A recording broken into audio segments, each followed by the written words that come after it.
Mari Carmen, muchas gracias por aceptar la invitación a Inquietud de mis alumnos, te lo agradezco en nombre de ellos. Pues esto surge por su inquietud, la mayoría de ellos, bueno, de hecho no la mayoría, todos nacieron después de 1994. Surge esta inquietud derivada de la nueva serie y pues quieren saber, tienen la inquietud de conocer qué pasó del testimonio de las personas que estuvieron ahí involucradas, ¿no? Pero antes de ello me gustaría mucho, estoy entrevistando a una de las periodistas más reconocidas de la región. Me encantaría que nos platicaras brevemente un poco de tu trayectoria. Ejerzo el periodismo desde hace 35 años en forma profesional.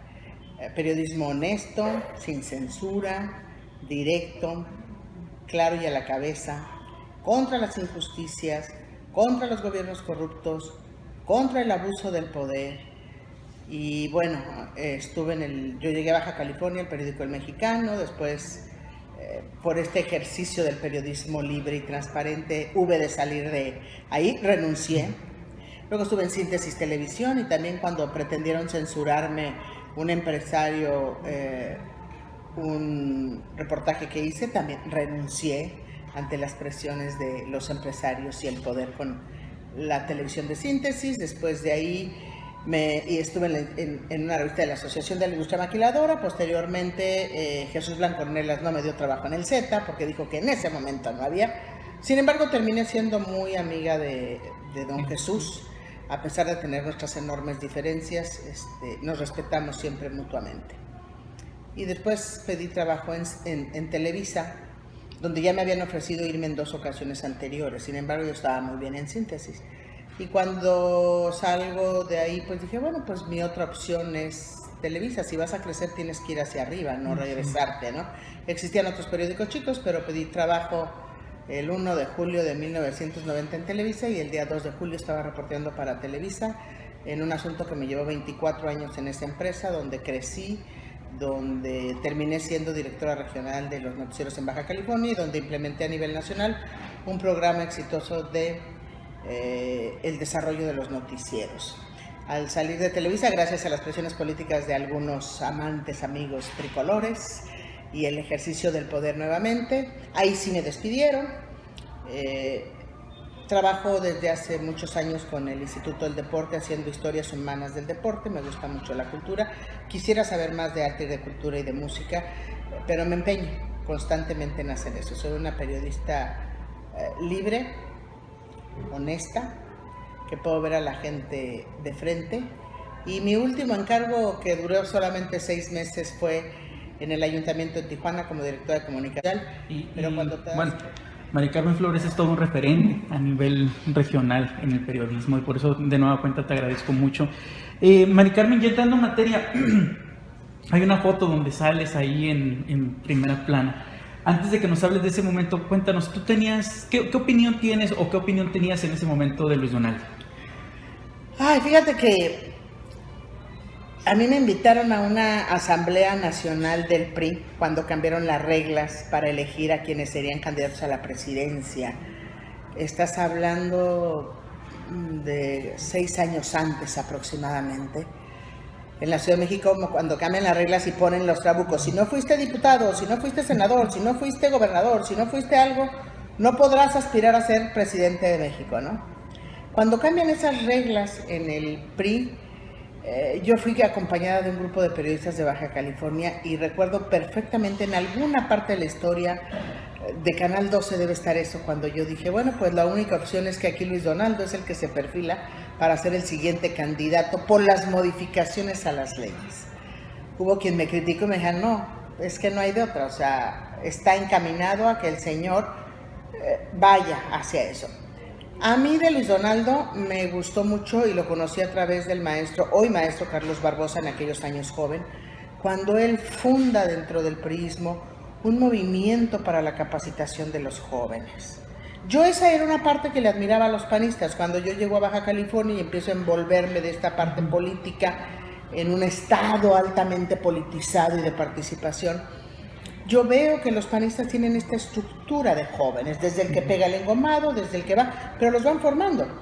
Y en el PRI no existía eso. Entonces, cuando yo conozco esta parte de Luis Donaldo haciendo el Instituto de Capacitación y la formación real de un priismo, decía Carlos Barbosa, que si se apega a sus principios, este país hubiese sido otra cosa. Entonces, ahí yo tenía el referente de un hombre que estaba preocupado en efecto de modificar y cambiar las estructuras político-partidistas para mejorar el entorno. Ese es el referente que yo tenía.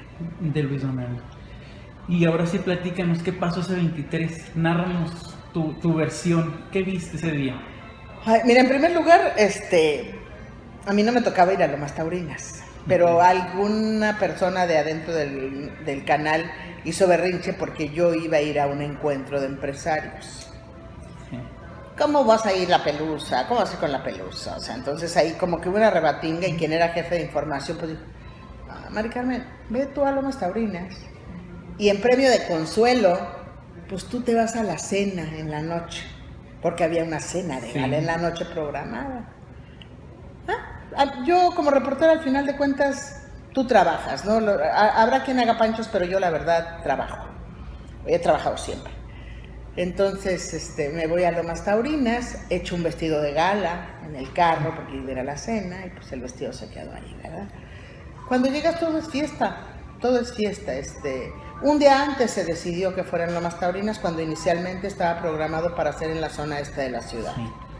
Se cambia, mágicamente se cambia porque los dirigentes, el hoy candidato del PRD en solidaridad en ese entonces, Jaime Martínez Veloz, deciden junto con los priistas, porque ahí es una zona de alto rendimiento electoral por los trabajos que habían hecho con solidaridad, pues deciden llevarlo a Lomas Taurinas, a un lugar donde dijeron no iba a haber policías, no iba a haber armas, porque el candidato quería una cercanía con la gente, muy el rollo. Entonces todo era fiesta, la gente esperándolo.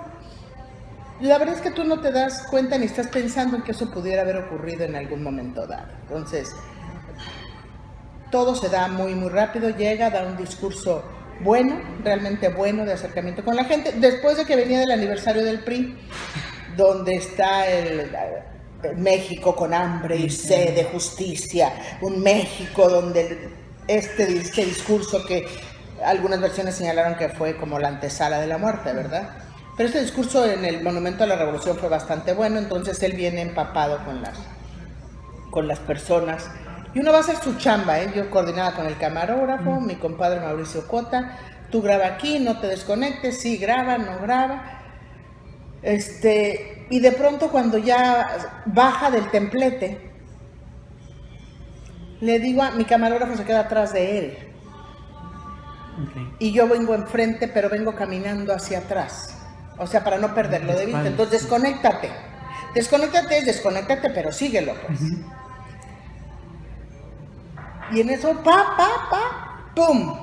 Mágicamente mi camarógrafo alguien lo aventó y no alcanzó a grabar. En ese segundo del balazo, tú ves el movimiento de mi camarógrafo por todos lados. Yo, la verdad, yo no escuché, como dice la gente, que escucharon y que uno y que dos. Eso es, para mí no. Yo no sé si lo escucharon, pero yo no escuché. Ni uno, ni dos, ni tres, ni nada que pudiera asemejarse a un disparo. Estaba muy fuerte la música. No, la música era muy fuerte, o sea, no. De pronto lo que yo vengo caminando de espaldas y entonces veo el arremolinamiento y ¡pum! Lo veo caer. El jaloneo, el rollo, el shola. Pero cuando yo lo veo caer y que lo levantan y el rollo, Luis Donaldo tiene los ojos saltados. Y eso a mí me llama mucho la atención porque desde que yo llegué a Baja California me involucré con el grupo de rescate Halcones. Y si bien no soy una paramédico todavía que he terminado mi TUM, sé muchas cosas que he venido aprendiendo con el grupo de rescate Halcones.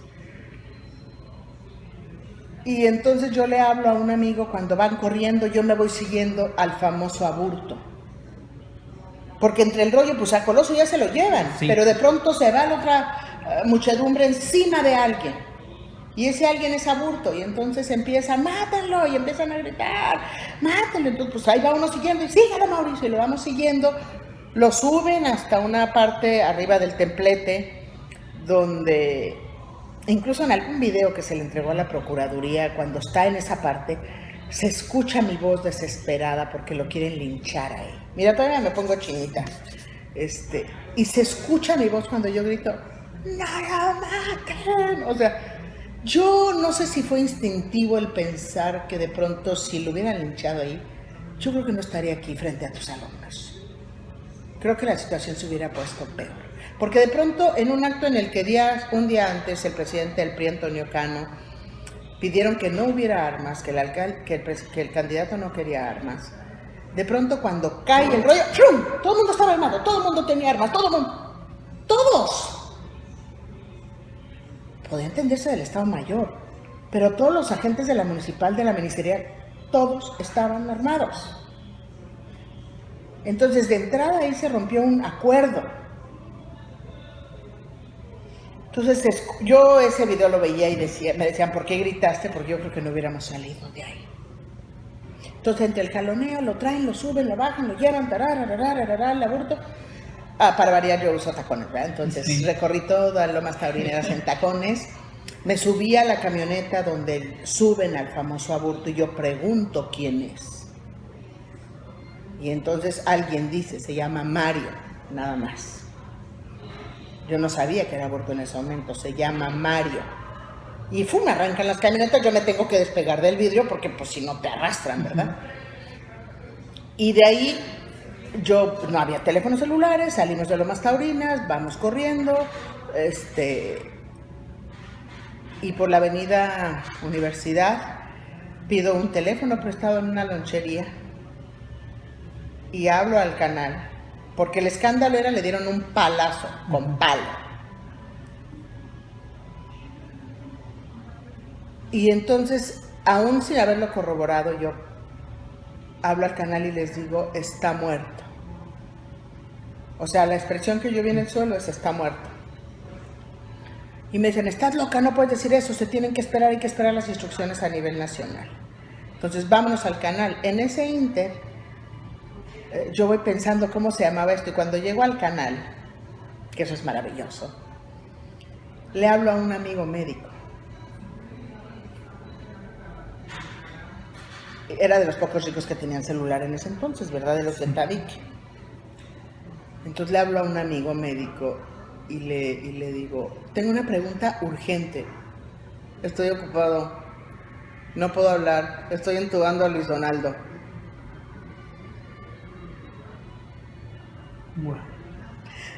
Entonces, mi amigo le dije, ojos saltados, después de un impacto o un golpe en la cabeza. Anisocoria, muerte cerebral total. Es decir, estaba muerto.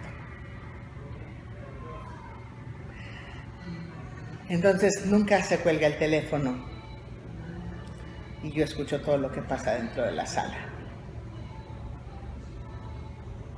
Entonces después llegó Valadez, que era el fiscal de la nación, que llega, y luego llega Manlio Fabio Beltrones, y luego Aburto, que si lo sacan, que si no lo sacan, yo esa parte no sé, pero sí sé que Diego Valadez pretendía llevarme detenida porque la crónica que yo hice, por cierto, que ganó un premio nacional, estaban sorprendidos cómo tenía yo datos exactos de a las 7:09 arribó la doctora Rosalinda Guerra, a las 8:35 llegó el helicóptero, a las 8:09 la doctora Patricia Guanel llegó para hacer una revisión, pero era imposible. Ya, o sea, ¿cómo diablos supo todos los pinches tiempos? Sí. Perdón por lo de pi. Pero yo creo que eso es, un maestro me decía en la escuela que es suerte de reportero, tienes que tener suerte de reportero. Entonces ahí ya todo ese rollo de esperar ahí. Algo muy curioso que pasó en Televisa, acuérdate que en Televisa, aunque han hecho intentos de cambiarlo o no cambia,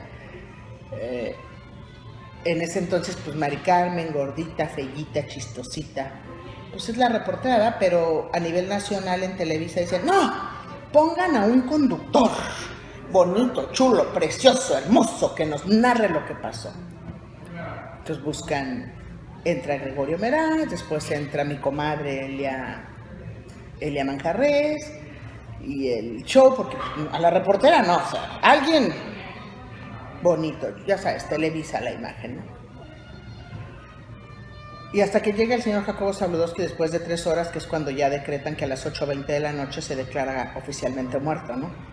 Es cuando sale Líbano Sáenz a decir que está muerto, ¿no? Y entonces recuerdo mucho que llega Jacobo Zabludovsky a abrir una cápsula, el rollo, a hacer el noticiero, después de la espera, todo ese rollo.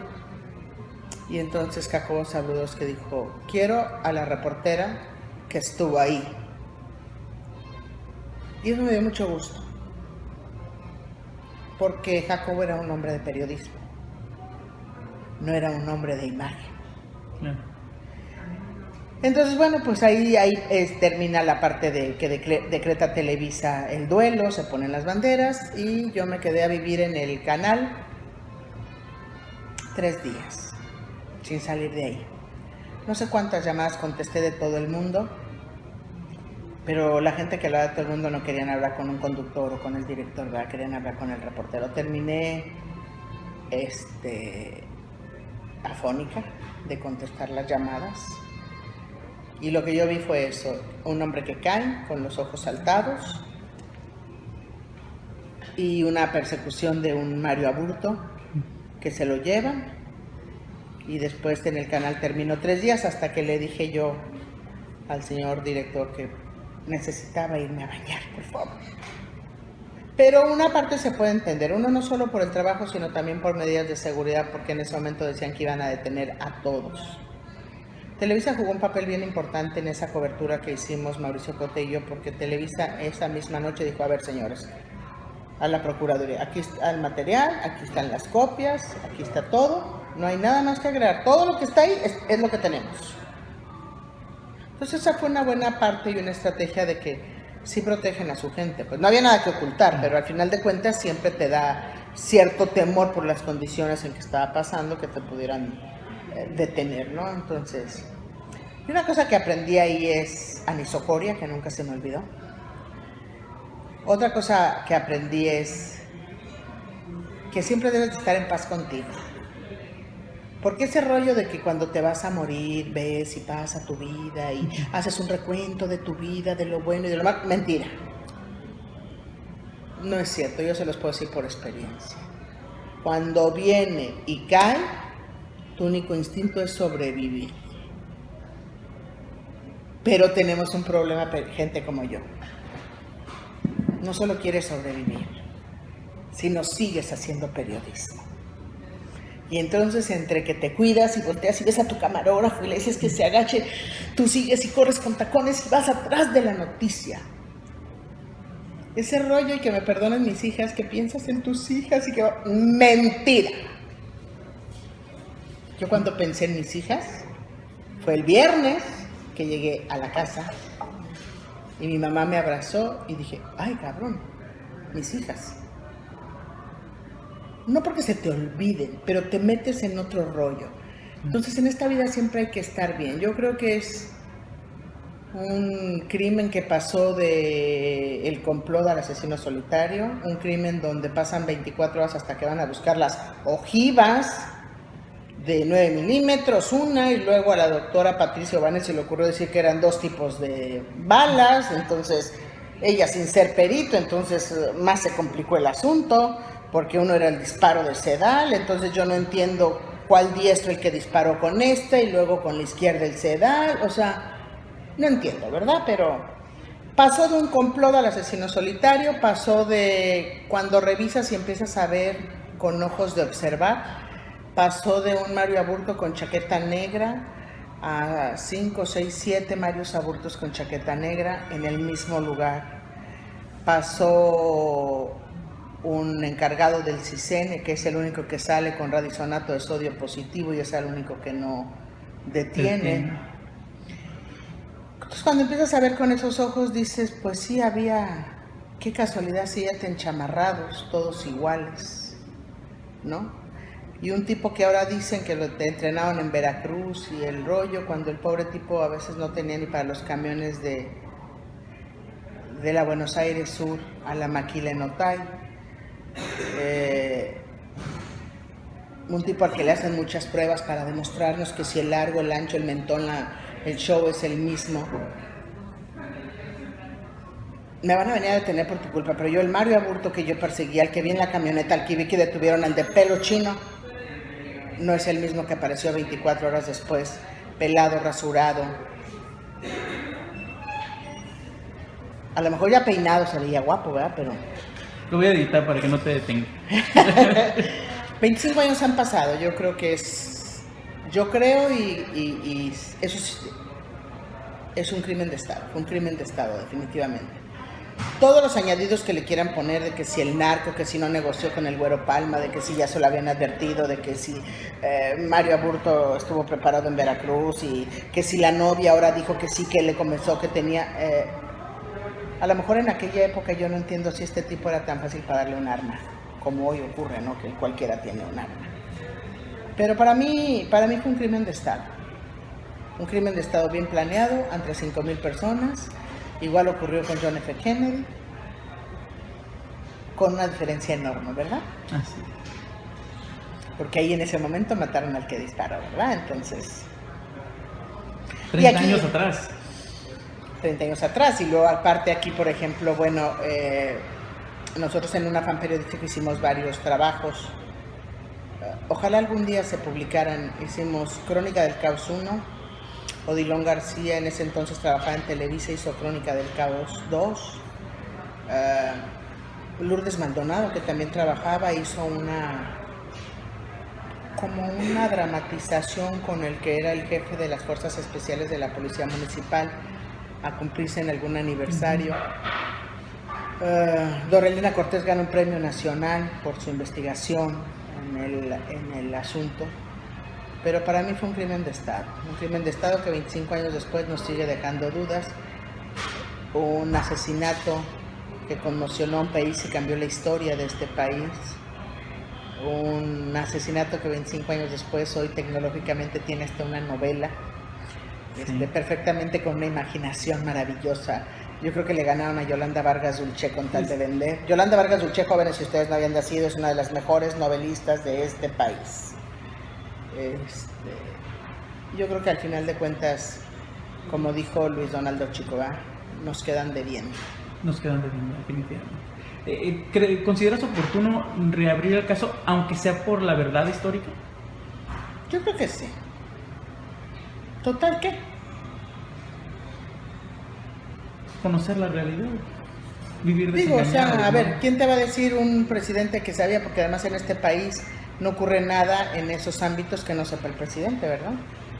Digo, aunque ya ves que decían que Raúl Salinas estaba metido y que realmente podía ser más Raúl que es Carlos y el Roy, puras cosas de hueva. Yo creo que a lo mejor, sí, por lo menos, a mí, ¿sabes qué me gustaría saber?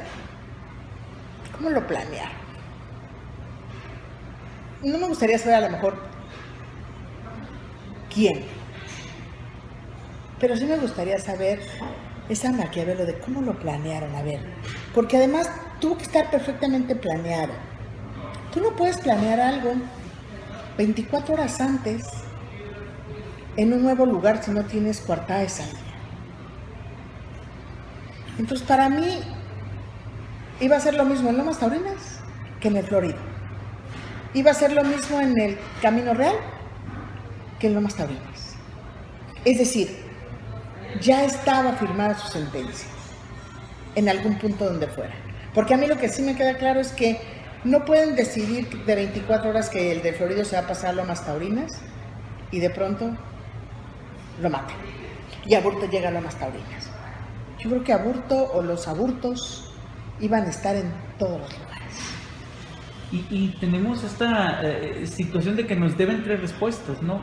El quién fue, si fue complot o fue, o como le llamó el primer fiscal, la acción concertada o el asesino solitario. Y por último, ¿por qué? ¿O para qué? Son deudas que digo, para quienes nos gusta la historia, más allá del personaje. No, pero una acción concertada es complot, con palabras rimbombantes. Claro. ¿Sí? Pero por eso te digo, si tú ves la foto donde salgo yo enfrente, en esa foto están todos los del complot. Y después todos esos se convirtieron en uno, ¿no? En un asesino solitario. Punto vacuna. Entonces, ¿quién fue? ¿Para qué? Yo creo que los intereses del poder son mayúsculos. Yo no dudo que en determinado momento, como dicen, pudiera haber intereses del crimen organizado, pero yo creo que esto tiene que ver más con la política, el cambio radical de una transición que venía haciendo y empujando a Luis Donaldo Colosio. Digo, tan es así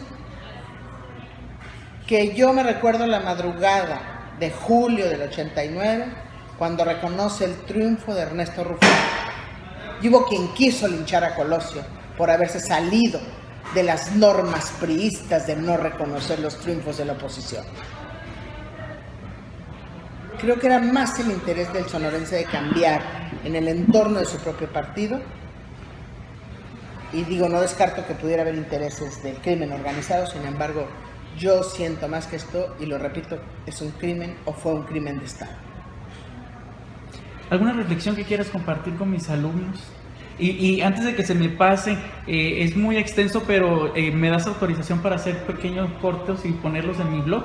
Sí, claro, puedes poner lo que se te dé la gana, yo no tengo ningún problema. Ya dijiste, porque voy a ir poniéndolo ahí para que lo vayan viendo. No tengo ningún problema. Una reflexión, hagan lo que vayan a hacer en su vida honestamente, honradamente, con la cabeza en alto, siempre defendiendo la justicia, no echándose para atrás, y asumir las consecuencias y riesgos que pueda conllevar el ser una persona digna, honesta y trabajadora, porque eso es lo que se construye, y este país necesita muchos de esos.